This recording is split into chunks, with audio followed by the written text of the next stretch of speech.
Riley Kushniruk, the son of our winner, David Kushniruk, for Supper in the Field. And Riley, first of all, tell me a little bit about yourself. How long have you been farming? Pretty much as long as I can remember.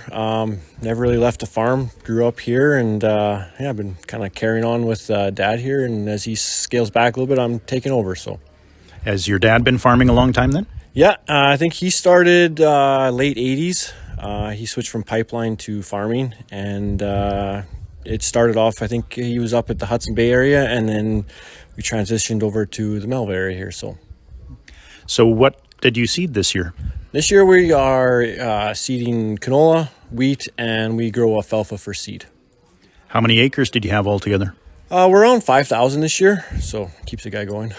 Is it just you and your dad? Yeah, and we have a couple of hired guys that help us. But yeah, between me and Dad and the hired guys, it definitely keeps us busy. So Alfalfa seed's a little bit unusual. Not a whole lot of people grow that. Can you tell me a little bit about your operation and how that works? sure.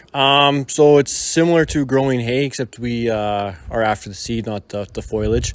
And cool thing with alfalfa seed is that we use a pollinating bee, the leafcutter bee, to produce that seed. Alfalfa needs a cross-pollinator in order to create its seed. So the other side of the alfalfa seed industry is our leafcutter bees. So that's what we use to pollinate the alfalfa. So tell me about the leafcutter bees. How many do you have? How does that work from year to year? So leafcutter bees are, I guess, sort of like cattle in the fact that we got so many as a brood stock. The bee itself only has a 6 to 8 week lifespan. Once during that lifespan, they're in the field pollinating the alfalfa plants, but they're also laying eggs in our specialized styrofoam blocks that they have a bunch of holes that they cap off.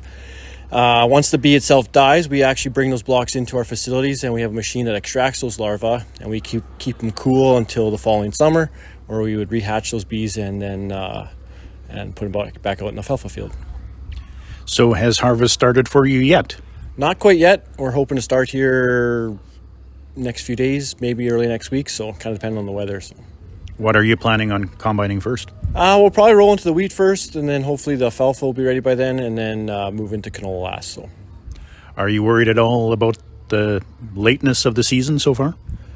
not yet. It seems like it should be later than what it is, but being at only the end of August, we've combined a lot later before. So as long as the weather holds up, we should be good. And of course, I phoned your dad to tell him that he won Supper in the Field. How did he break the news to you? He phoned me. It's been a long time coming, but I won, he said. So he's been calling in religiously for the last, I don't know how many years, but he finally got the chance to win. So, Did you believe him at first? I actually didn't. I was thought he was pulling my leg at first until he started going on and on about it. And then he's like, oh, I guess this is true. Good. And what did you think of the meal and all the prizes that went with it? It was very good. I want to thank you guys very much for coming out to the farm here to do that, and all the sponsors that brought the items and the food out there. It was everyone enjoyed their time, and we want to say thank you for that. So, Well, congratulations once again, and good luck with harvest. all right, thank you very much.